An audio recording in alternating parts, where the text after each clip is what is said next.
상담사 이야기를 듣고 좀 소름이 돋았었어요. 바로 뒷 이야기가 어떻게 진행될지 확 들어오더라고요. 저는 고객님 앞에 서면은 말이 빨라지고 호흡이 좀 가빠졌었어요. 그래서 세일즈를 해야 하는데 고객이 안 왔으면 좋겠다는 생각도 한 적이 있어요. 그거를 극복하기 위해서, 그리고 세일즈를 잘하기 위해서 20대 중반쯤이었을 거예요. 한 달 동안 약 300번 정도 녹음을 했었어요. 세일즈를 먼저 시작한 선배님들이 녹음을 하라고 이야기를 많이 하잖아요. 저는 그게 무슨 뜻인지도 모르고 어떤 의미인지도 모르고 그냥 했어요. 너무 안 되니까 답답해서 가지고. 그리고 얼마 좀 지나고 나가지고 정장을 맞추려고 백화점을 갔었는데 상담사 이야기를 듣고 좀 소름이 돋았었어요. 바로 뒷 이야기가 어떻게 진행될지 확 들어오더라고요. 어떻게 진행이 되는지 상상이 되고 여지없이 생각한 대로 상담을 하고 계시더라고요. 그때 한 가지를 느꼈어요. 결국은 어떤 세일즈든 고객을 설득하기 위한 방법은 똑같거나 비슷하구나. 사람 심리구나. 고객이 얼마냐고 물어볼 때 당황스럽죠. 어떻게든 등록은 해야 하는데 금액을 이야기하는 순간 고객은 떠나가실 것 같고, 그렇다고 금액을 이야기 안 할 수는 없고, 또 어떤 때는 잘 되다가도 어떤 순간 슬럼프가 온 것처럼 말문이 이렇게 탁탁 막히고 손님들 앞에 두고 무슨 이야기를 해야 할지 막막했던 적이 분명 한 번쯤은 있을 거라고 생각을 합니다. 버벅거리면서 상담을 마무리하면 고객님과 상담했었던 한 30분에서 1시간이 그렇게 허무할 수가 없잖아요. 그렇다고 이걸 놓칠 수도 없어요. 왜냐면 한 달에 문의가 오는 양은 평균적으로 정해져 있으니까요. 오늘 내가 한 명을 놓치면 매출이 100만 원 정도 떨어진다고 생각해보세요. 100만 원인데 그냥 보낼 수는 없잖아요. 만약 여러분이 오늘 고객을 놓쳤거나 아니면 지금 슬럼프에 빠져 있는 것 같다면 오늘 이야기 드릴 3가지 세일즈 기술을 꼭 익혀 가시면 좋을 것 같아요. 이 3가지만 이용하셔도 고객님은 자신도 모르게 계약서에 사인을 하고 결제를 하고 계실 테니까요. 자, 3가지 세일즈 기술은 바로 이야기 중심을 이동시키는 것과, 두 번째는 예스와 예스, 세 번째는 칭찬하기입니다. 지금부터 하나씩 꼼꼼하게 예시를 들며 설명드리도록 하겠습니다. 시작하기 전에 제 행동 패턴 먼저 한번 이야기 드릴게요. 저는 세일즈 들어가기 전에 고객님들이 이제 눈치채지 못하게 심호흡을 꼭 한번 내쉬고 시작을 해요. 한번 여러분들도 숨을 한번 크게 들이마시고 내뱉어보세요. 어때요? 금방 차분해지시는 게 느껴지죠? 저는 특히 예정이 없던 고객님이 워크인으로 방문을 했을 때 심호흡을 하면 큰 도움이 되더라고요. 말이 빨라지고 마음이 급해지시는 분들은 이렇게 자신만의 방법을 만들어가지고 상담하는 걸 추천드릴게요. 자, 그럼 본격적으로 이야기 드리겠습니다. 아까 전에 이야기 드린 이야기의 중심이던가 예스, 예스, 칭찬하기, 이 각각의 용도에 맞게 사용하는 게 좋아요.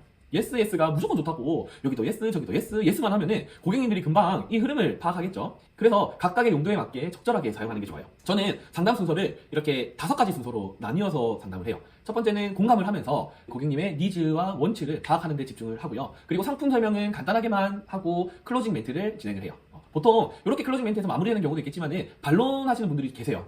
이거는 뭐 어떻게 돼요? 뭐 생각해 볼게요. 여러 가지 이제 반론 제기들이 있을 텐데, 일단은 이 5가지 순서가 저는 한 30분에서 한 50분 정도 이렇게 상담을 진행을 하고 있어요. 그런데 이런 순서로 우리가 상담을 계획하고 상담을 하려고 하고 있지만, 워크인으로 오는 경우에, 그러니까 손님이 직접 문의를 주고 오는 게 아니라 전화로 주고 문의를 오는 게 아니라 문을 열고 들어오는 경우에는 순서대로 상담을 하지 못하는 경우들이 종종 생기거든요. 예를 들어 문을 열고 들어오면서 금액이 어떻게 되나요? 라고 물어보는 경우도 종종 있습니다. 이때 우리가 생각해야 할 거는 고객이 정말로 금액이 궁금해서 물어본 건지, 아니면 이 가게에는 뭐가 좋은지 어떤 게 장점인지를 모르기 때문에 그냥 금액을 먼저 물어본 건지를 파악하는 게 중요해요. 이때 바로 대화의 중심을 이동시키는 방법을 이용을 하는 거예요. 문을 열고 금액을 물어보는 고객님한테 당황하지 말고 이렇게 한번 물어보는 거예요. 혹시 오신 목적이 어떻게 되시나요? 혹시 저희와 유사한 서비스를, 유사한 제품을 이용해 보신 적이 있으신가요? 라고 자연스럽게 대화의 주도권을 가지고 오는 겁니다. 90%의 고객님들은 방문 목적은 땡땡땡으로 왔어요. 이용해 본 적 있어요? 없어요? 라는 답변을 한다면 이제 내가 원하는 대화의 순서로 이야기를 끌고 가시면 됩니다. 그럼 나머지 10%는 여러분들의 예상대로 그래서 금액은요? 라고 대받아치시는 분들입니다. 이렇게 이야기하는 고객님들은 어떤 생각을 하고 있을지 고민해보면 좋을 것 같습니다. 자신이 위 같은 상황이라면 어떻게 말하면 좋을지 한번 생각해볼까요? 금액을 되묻는 손님이 중요하게 생각하는 건 뭘까요? 너무너무 당연하게도 금액입니다. 하지만 우리는 모두 알고 있죠?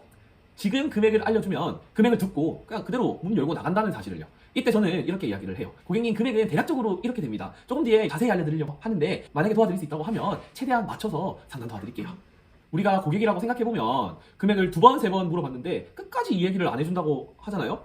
내 앞에 앉아있는 상담사가 이 무슨 이야기를 하든지 귀에 들어오질 않을 거예요. 기분도 상할 수도 있고요. 심한 경우에는 이런 생각이 들 수도 있습니다. 나도 약하는 거 아이가? 그렇기 때문에 우선 안심시켜주는 게 좋습니다. 그런데 우리는 이때 아주 중요한 정보를 하나 얻었어요.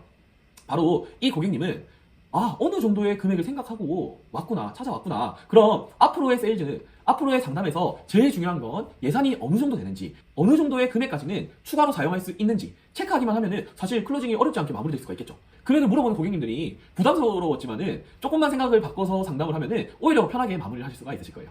두 번째는 예스와 예스입니다. 예스와 예스는 진짜 제가 제일 많이 쓰는 방법 중에 하나인데, 쉽게 이야기하면은 거절이라는 선택지를 이걸 없애버리는 겁니다. 서비스는 언제부터 이용하실 건가요? 라고 이야기하는 것보다는 서비스 이용은 이번 주나 다음 주 중 언제가 편하신가요? 라고 이야기하면 이번 주와 다음 주 선택지를 주는 것처럼 보이지만 결국은 예스라고 대답할 수밖에 없게 만들어 가는 겁니다. 또 이렇게 예스와 예스를 하게 되면 장점이 한 가지가 있는데, 바로 긍정 암시입니다.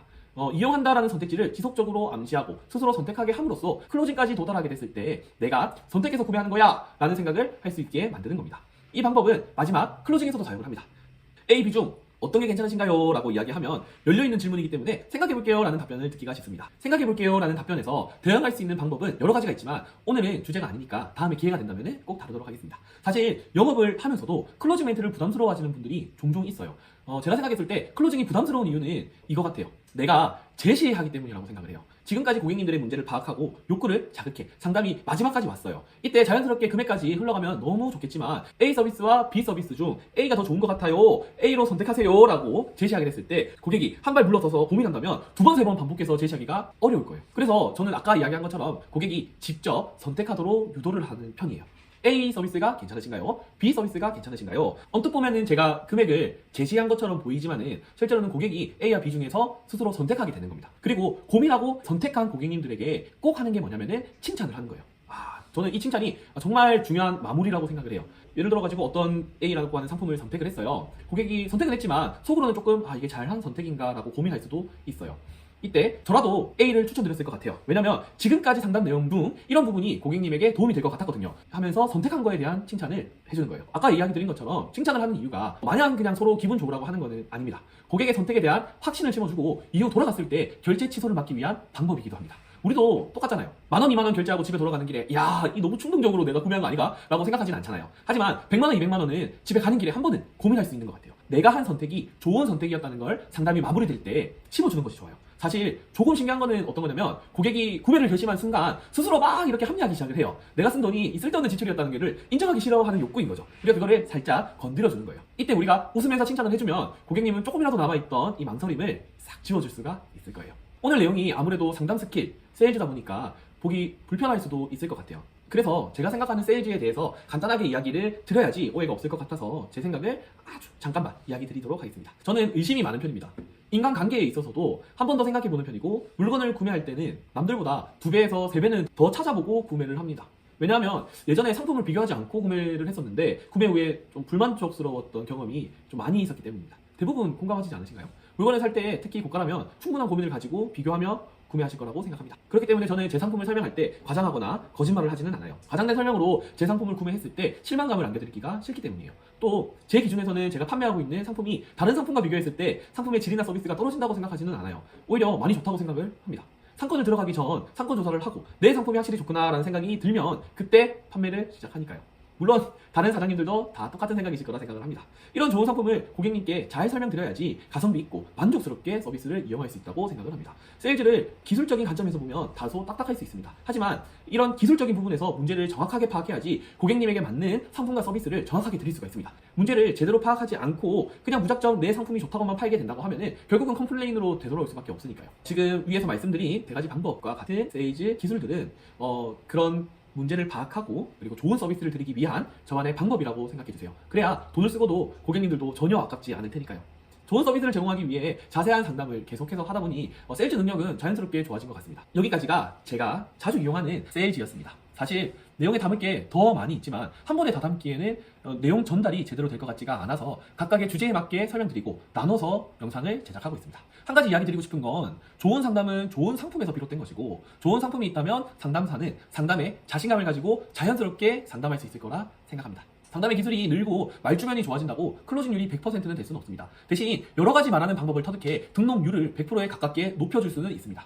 제가 하는 세일즈가 100% 정답이라고는 절대 이야기 드릴 수 없습니다. 하지만 저와 함께 일하고 있는 직원들과 친구들이 상담의 기초부터 다져 지금은 100%에 가까운 클로징률을 만들어가고 있는 걸 보면 분명히 제 상담 기술이 여러분들에게 도움이 될 거라 생각합니다. 만약 오늘 영상이 도움이 되셨다면 구독하기를 눌러주세요. 오늘 못다한 이야기를 초등학생도 이해하기 쉽게 풀어서 설명드리도록 하겠습니다. 매출이 2배가 늘어나기까지 모두 응원하겠습니다. 긴 영상 시청해주셔서 감사합니다.